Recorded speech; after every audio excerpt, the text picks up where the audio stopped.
So you know about the 38 CFR and you know what a DBQ is. But there's another secret weapon that a lot of people do not go and reference, but I think that you should really go take a look at it myself. It's called the M21 TAC-1. Let's get into it. Hey everybody, welcome back.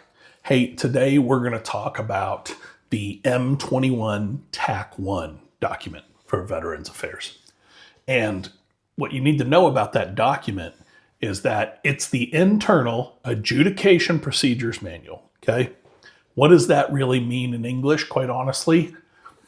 Well, it provides raters with detailed instructions and all the policies so that we can take all those regulations and all those laws and all of that complex crap that goes into getting a VA claim approved, and it becomes the Rater's Bible, or it becomes the rule book for raters per se. So we're going to talk about 5 things having to do with the 21 TAC-1 today.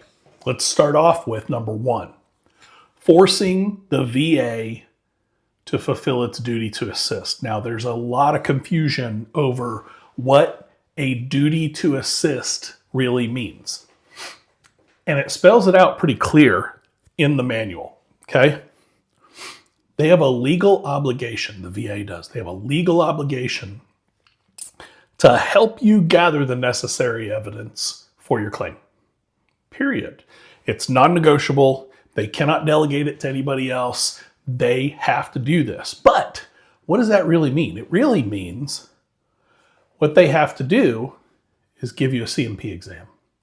And I hate breaking it down to that, but their duty to assist is to get you a CMP exam or to take a look at your independent medical opinion and be able to say, okay, I'm helping them by making sure they have enough to file the claim.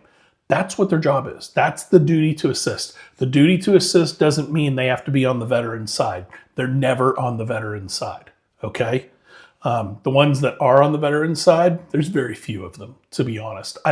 Just from my experience, very few of them are on the veteran's side and will push the envelope for veterans. Most of them are looking at a rule book. They're looking at a claim. Check mark, check mark, check mark, X, nope, next, right? So they're not on your side. They're not on the VA's side.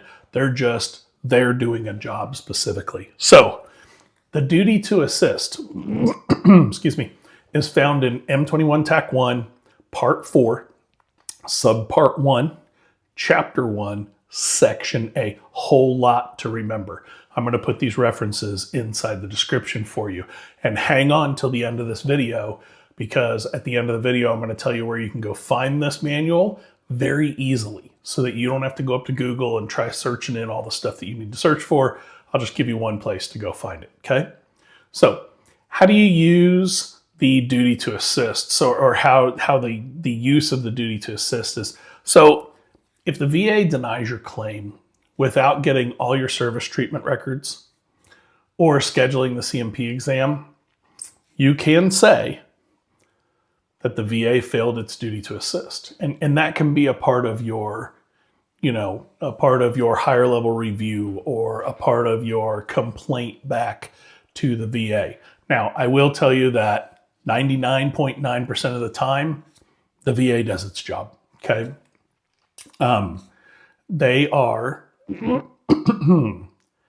making sure that they have your service treatment records. They're making sure that they have your current, records from VA healthcare.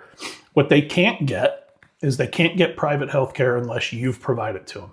They can't get the Nexus letter unless you've provided it to them. They can't get any independent medical opinions unless you've provided it to them.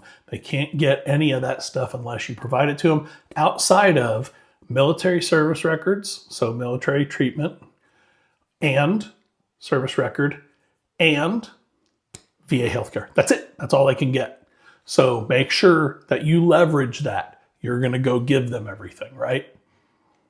Number 2, ensuring that your layman's evidence is properly considered. Now, lay evidence is basically buddy statements. And what they're saying here is that there are conditions that aren't well documented in service. Raise your hand if you went to go see a counselor for your PTSD or for your depression or for your anxiety when you were in the military. Raise your hand if you went to sick call every day for a headache. None of us did that. Nobody went and did that. We were discouraged from doing it. We all know it. We all agree that that's happening in the military. So the M21 TAC 1 specifies how a layman's or a buddy statement is considered and how it should be used, right? So where can you find that? It's in Part 4, Subpart 2, Chapter 2, Section B, under Determining Service Connection, right? So again, this outlines how the rater evaluates a claim versus against the three main elements of a claim, which are a current diagnosis, an in-service event, and a medical nexus connecting the two. So keep that in mind. That's a very good section to understand. Rule number 3. It uses the VA's own rules, I hate saying that, for a CMP exam. Many CMP exams are flawed because the examiner doesn't fully understand the VA's rating criteria, quite honestly. These contract, CMP examiners come and go. And if they don't have years of experience doing this with the VA, they don't have a solid understanding of the VA and all the intricacies that go into it, right?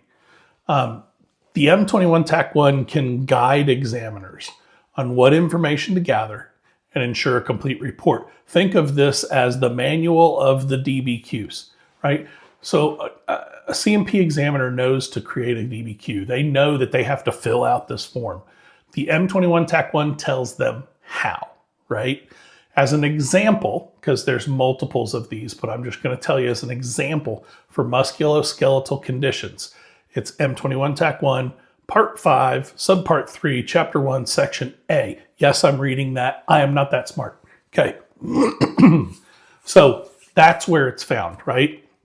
And in that section for musculoskeletal conditions, you can find things like painful motion, functional loss, how hard, how much flexion do you have to have? How much flexion do you have? Instead of saying my knee hurts, you can literally say my knee hurts when I bend it past 30 degrees, 40 degrees, whatever. And that helps them leverage the M21 TAC 1 to look through, figure out, okay, this is where it really, really fits. They fill out the DBQ. The M21 TAC 1 is sitting in the rater's hands. DBQ, 21 TAC 1, they can, flip-flop through it and go, oh, that's 30%. Oh, that's 10%. That's 0%, 50, 70, 100, right? So make sure that you understand that. Number 4, it can maximize your effective date for back pay. First of all, I've covered back pay. I've covered maximizing your effective date. I want to do it justice by covering it again. File an intent right now. Just go out, file an intent to file. Just submit an intent to file. And then within the next year, you can use that intent to file your claim, and it will be retroactive to the day you built your intent to file, okay? That's your effective date for back pay. Now, there's other rules that go along with this, like if you're fighting something over and over and over for years, your first claim started for back pain in 2007, and you've been trying to prove for 18 years now, hopefully not, that your back pain is really a 70% instead of a 10%. Well, if they make that change and they make it effective or they make it, effective on the original effective date, you're going to get a chunk of moolah out of that thing, right? So you're going to get back pay and it's going to be rated from that way forward, etc. So effective dates are found in Part 5, Subpart 2, Chapter 4, Section A. That one is very important to understand. The intent to file is a necessity. Again, please go out, put one out there. Even if you don't end up using it, you can start another one next year. Okay? So get after it. Number 5, last one, and then I'm going to tell you how to go find this stuff. Much easier than going and looking it all up. Challenging insufficient CMP exam reports. The M21 TAC 1, Part 4, Subpart 1, Chapter 3, Section A is titled General Criteria for Sufficiency of Examination Reports. That means they need to make sure that the CMP exam adhered to this section. This is a great section to read. If you're mentally ill like me and you have to go read, find out what's right and what's wrong. I've done a lot of research on this. I dig through the 21 TAC 1 all the time. But, this section really dictates what an exam report must include, such as the review of records, a description of their findings, a well-reasoned medical opinion, as likely as not, more than likely, less than likely. All of those things have to be in that CMP exam report. Now, most of it is found in the DBQ, like I said before, but you can really, really get into this and start fighting claims that, hey, that CMP examiner did not provide you a medical opinion. This CMP exam was invalid. Send it back out, right? These things can help you when you're struggling through claims. Listen, if you're a giant nerd like I am and you have to go out and see the M21 TAC 1 for yourself, go up to the description of my channel. There's 2 links. One of them is a link tree. A link tree /veteran to veteran. Go out to that link tree. You're going to find links on that link tree to a guide for newbies that I've created, the compensation link for VA. You're going to find the 38 CFR. You're going to find the M21 TAC 1. You're going to find the link to all the public DBQs. Pay attention to DBQs because the migraines one changed recently. I don't know how recently, but changed since the last time I looked at it. Minor change, big minor change. It'll also give you mental health resources because I really care about veterans' mental health. And it will give you a link to the FOIA request. And the FOIA request is the Freedom of Information Act. That is where you get your C-file, your military records, and you can get your VA healthcare along with that as well. Get it all bundled up, get it all shipped to you so that you can see what's out there. All right, I appreciate you sticking around to the end. Don't forget to like, share, subscribe, and send this to somebody else that you may think may benefit from this so that we can continue to help one another. Thanks. Have a great day.